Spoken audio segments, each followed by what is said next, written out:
Hey, teammates. I'm Damon Wells, leadership author and U.S. Army officer with 3 decades of leadership experience, both success and failure.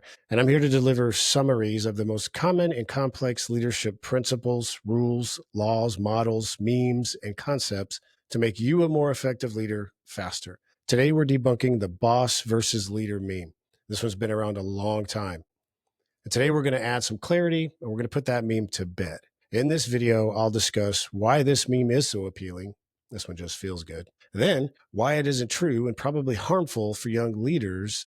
And then we'll end on what the actual research says about bosses versus leaders and what you should do instead. So do me a favor, pass this on to a leader you have a good relationship with, one you want to have a conversation with. And for a little more spice, pass it to someone who works for you. You might get a good conversation out of that.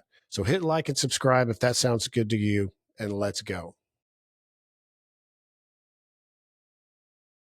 When I first saw this meme, I loved it. All the junior officers in my unit had it cut out and taped next to their computer monitors. And this is back in the days before social media where you had to print the meme and cut it out with scissors. Anybody remember that? And I remember thinking it was brilliant. And this was before viral videos. So guys like Jocko and Simon Sinek and Brene Brown weren't popular and weren't driving the leadership culture through videos, podcasts, and memes. Anyway, the subtext to this meme is yes, I don't want to be bossed around, and I sure don't want to boss people around. It's uncomfortable. We all want that perfectly inspirational, conflict-free relationship with the supervisor. Unfortunately, leadership isn't that simple. So let's dig a little deeper into why this meme is so appealing.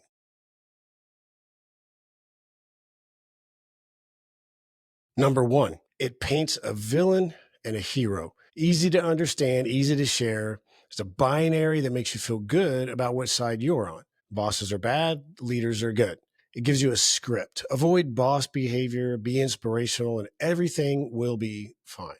Number two, it taps into our natural dislike of being told what to do. Nobody wants to feel micromanaged or dominated. And the meme makes it easy to diagnose every bad experience with a manager as a symptom of bad boss disease. And number three, it flatters us. Everyone wants to believe they're the enlightened, empowering leader, not the rigid command and control tyrant. It's emotional junk food. It feels good going down, but it won't sustain real leadership. Sometimes you have to eat your broccoli.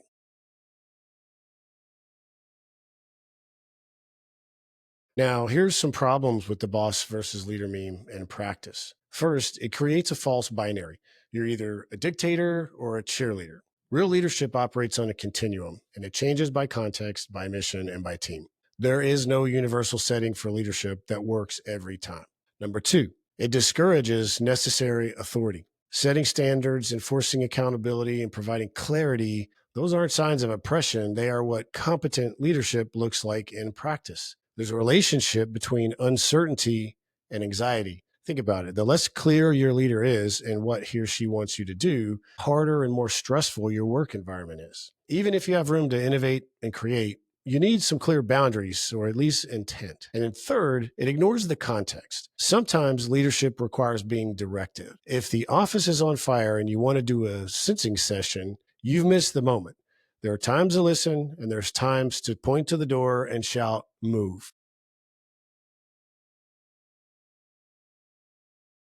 Now, none of this is new.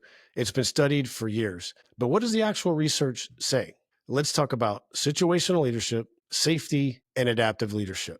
So first, Paul Hersey and Ken Blanchard's situational leadership model shows that effective leaders tailor their approach to the development level of their team. New or unsure teams need structure. Experienced, motivated teams need autonomy. The key isn't who you are, it's what they need. Great leaders don't default to a style. They scan the environment and respond. Second, David Rock's SCARF model, status, certainty, autonomy, relatedness, and fairness, shows that certainty is a core need of the human brain. When leaders are vague in the name of empathy, they actually spike anxiety. Teams don't need a best friend. They need clarity. Unclear expectations, fuzzy direction, and hesitant guidance erode trust. Sometimes the kindest thing you can do is make a decision and stand by it. And third, let's talk about adaptive leadership. Army leadership doctrine teaches leaders to modulate their behavior according to mission demands. You plan collaboratively, you execute decisively, and you review openly. Daniel Kahneman's dual process theory backs this up. In a crisis, system one thinking, which is fast and intuitive, is critical. In complex planning, system two thinking, which is slow and deliberate, is better. Leaders need to know when to switch gears. One speed doesn't win the race. So, what's the takeaway here? You don't become a better leader by avoiding being a boss. You become one by building a full toolkit and knowing when to use the wrench, not just the whiteboard. For junior leaders, acknowledge your learning curve.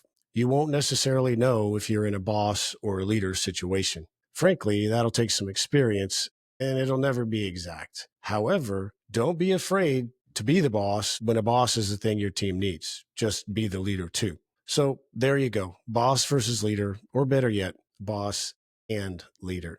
The choice is always yours. Just make sure you're not leading by meme. Use your brain, not your social media feed. Remember to like and subscribe for weekly summaries on leadership concepts, monthly long form videos where we dig deeper into the research and case studies, and quarterly interviews with scholars and practitioners. Thanks for watching.